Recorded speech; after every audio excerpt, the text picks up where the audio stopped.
అతనికంటే గనుడు ఆచంట మల్లన్న అని జగన్మోహన్ రెడ్డి స్కామ్ను మించిన స్కాములు చేయటంలో దిట్ట. ఇప్పటికే మద్యం స్కాము దేశంలోనే అతిపెద్ద స్కామ్గా చెప్పుకుంటున్నాం. 12 మందిని అరెస్ట్ చేశారు.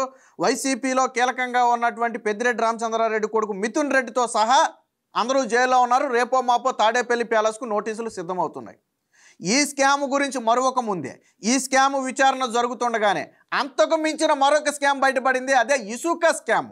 వాస్తవానికి అసలు మొదట ఇసుక స్కామే బయటకు వద్దని భావించారు, కానీ జగన్మోహన్ రెడ్డి ఇలా దొంగ లెక్కలేయటంలో కానీ స్కాములు చేయడంలో కానీ దిట్ట. ఆధారాలు దొరకకుండా ఎలాగా చేస్తాడో మనకు తెలుసు. ఏపీలో ఇంత లెక్కర్ స్కామ్ జరిగితే దాని బ్యాకప్ డేటా మొత్తం తీసుకెళ్లి దుబాయ్లో పెట్టాడు జగన్మోహన్ రెడ్డి. సో జగన్మోహన్ రెడ్డి వీటి గురించి బాగా తెలుసు. రేపొద్దున ప్రభుత్వాలు మారితే ఏం జరుగుద్ది అనేది జగన్మోహన్ రెడ్డి తెలుసు. అసలు సూట్ కేసు కంపెనీలు కాల్చడే జగన్మోహన్ రెడ్డి. జగన్మోహన్ రెడ్డి అవినీతి కేసు బయటకు వచ్చే వరకు సూట్ కేసు కంపెనీ అనేది ఒకటి ఉంటుందని, దాని ద్వారా వేల కోట్లు కొల్లగొట్టొచ్చని బాహ్య ప్రపంచానికి తెలియదు. జగన్మోహన్ రెడ్డి క్రిమినల్ హిస్టరీని లా బుక్లో చాప్టర్గా పెట్టారు, అంటే లాయర్లందరూ కూడా చదువుకోవటానికి. సో అలాంటి చరిత్ర ఉన్నటువంటి జగన్మోహన్ రెడ్డి ఇసుక స్కాములో కూడా భారీగా అవినీతి అక్రమాలు జరిగినట్టుగా తాజాగా సుప్రీంకోర్టులో అయితే అఫిడవిట్ అయితే దాఖలు చేయడం జరిగింది. ఇక మనకు తెలుసు, గతంలో జగన్మోహన్ రెడ్డి ముఖ్యమంత్రి అయిన తర్వాత ఇసుక కొరత ఏ స్థాయిలో ఉందనేది మనందరికీ తెలిసిన విషయమే.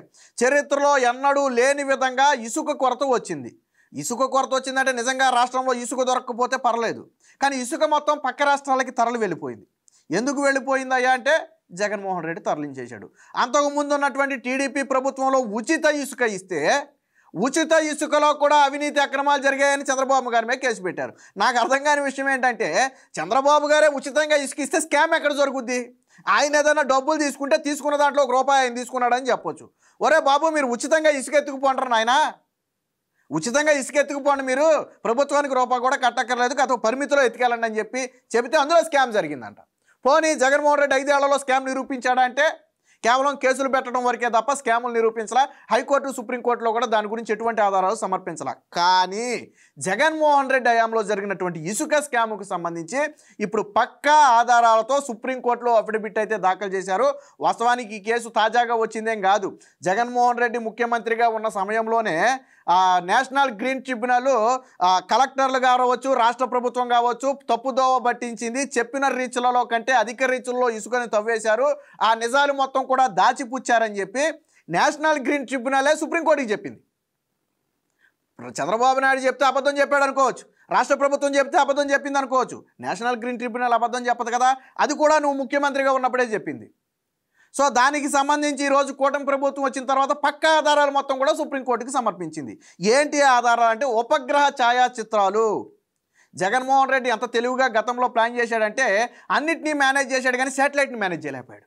పాపం శాటిలైట్ పైనుంచి తీస్తుంది కదా, అంటే ఋషికొండ కంటే గ్రీన్ మ్యాట్ కప్పేసి శాటిలైట్ ద్వారా కొండ కొట్టినట్టు కనపడకుండా తప్పించుకోవచ్చు అనే ఐడియా అయితే వచ్చింది, కానీ పాపం రీచ్లను అలా కప్పేయాలన్న ఆలోచన వచ్చి ఉండదు. లేకపోతే ఏ బరకలతోనే కప్పేద్దరు శాటిలైట్లో కనపడకుండా.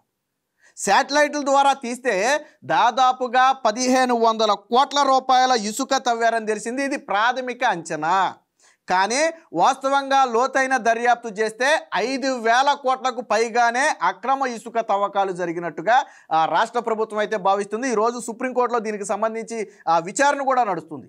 అందుకనే చెప్పా, స్కామును మించిన స్కామ్ 3500 కోట్ల రూపాయలే మనం లిక్కర్ స్కామ్ దేశంలోనే అతిపెద్ద అనుకున్నాం. ఈ శాండ్ స్కామ్ కూడా దేశంలోనే అతిపెద్ద స్కామ్ అవుద్ది. ప్రతి రాష్ట్రంలోనూ ఇసుక పాలసీలు ఉంటాయి, కానీ ఈ స్థాయిలో దోచుకున్నటువంటి ప్రభుత్వాలు అయితే ఎక్కడ ఉండవు. బహుశా సుప్రీంకోర్టు, హైకోర్టులో కూడా జగన్మోహన్ రెడ్డి ముఖ్యమంత్రిగా ఉన్న సమయంలో వచ్చిన స్కామ్లే అతిపెద్ద స్కామ్లు అయి ఉంటాయి. పెద్ద అంటే విజయ్ మాల్యా లాంటి వాళ్ళ స్కాములు అయితే చూశారు, కానీ ఇలా ముఖ్యమంత్రిగా ఉండి స్కాములు చేసిన ముఖ్యమంత్రిని, ఈ స్థాయిలో స్కాములు చేసిన ముఖ్యమంత్రిని ఎక్కడా చూడాల.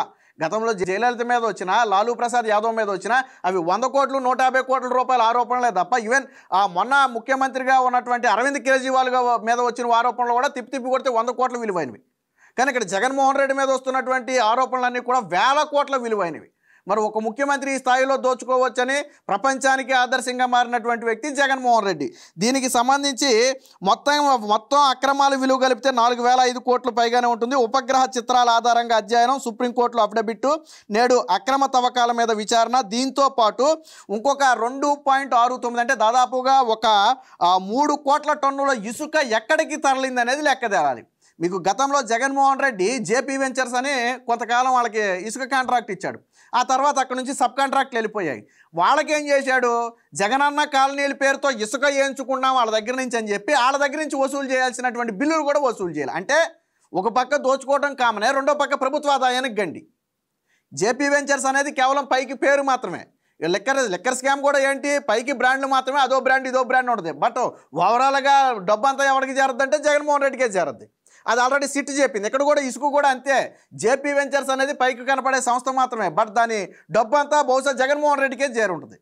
దాదాపుగా 3 కోట్ల టన్నుల ఇసుక ఏమైపోయింది, ఎక్కడికి వెళ్ళింది అనేది తేలాల్సి ఉంది.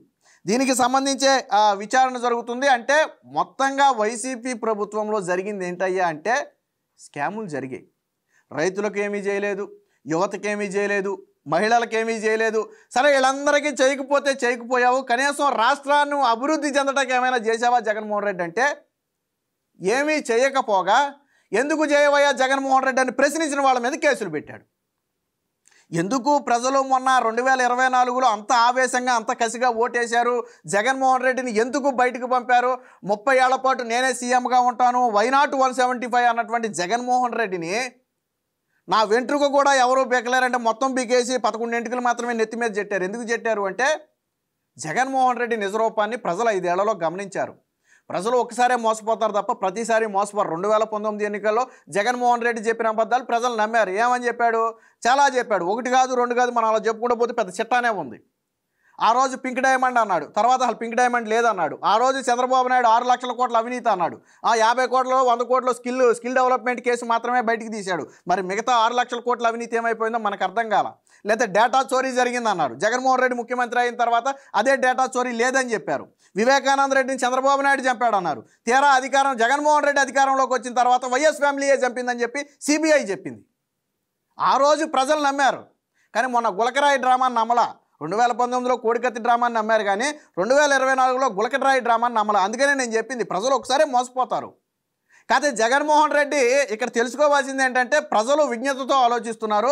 ప్రజల్ని ఎక్కువ కాలం మోసం చేయలేమనే కనీస ఇంగిత జ్ఞానం లేకుండా మళ్ళీ అదే విధంగా మోసం చేసే ప్రయత్నం.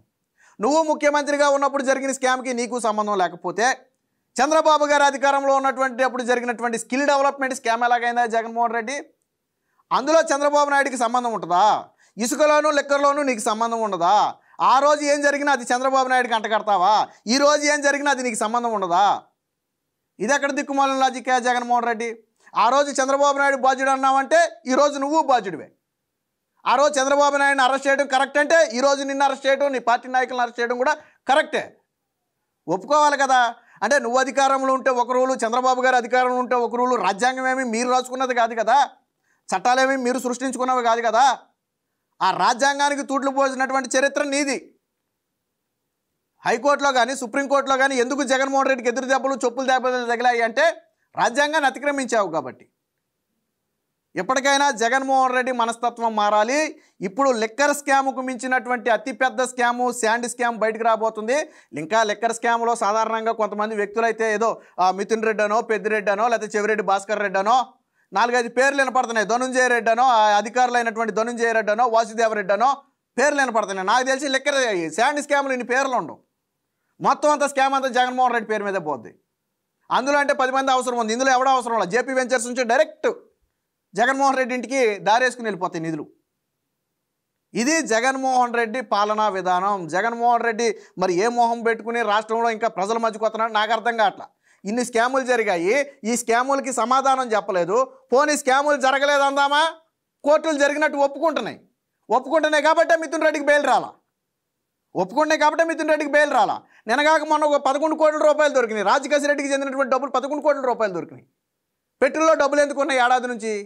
ఎవరి డబ్బులు అవి? ఎవరికి చేరాల్సిన డబ్బులు అవి? ఇన్ని కళ్ళకు కనపడుతుంటే ఏమీ తెలియనట్టు బయటకు వచ్చేసి మహిళల మీద అసభ్యకరం వ్యాఖ్యలు చేసిన వాళ్ళ మీదో, స్కాములు చేసిన వాళ్ళు జైలుకి వెళ్తేనో పరామర్శించి ప్రెస్ మీట్లు పెట్టడం, ఇవన్నీ సాక్షిలో వేసుకోవడానికి తప్ప, సాక్షి ఫ్రంట్ పేజ్లో వేసుకోవడానికి, సాక్షిలో ఒక 2 రోజులు ఆ డిబేట్లు లైవ్లు పెట్టుకోవడానికి తప్ప దీనివల్ల ప్రజలకు ఎటువంటి ఉపయోగం లేదు. జగన్మోహన్ రెడ్డి చేసే నాటకాలను కానీ కుట్రలు కానీ ప్రజలు నమ్మే పరిస్థితి లేనే లేదు.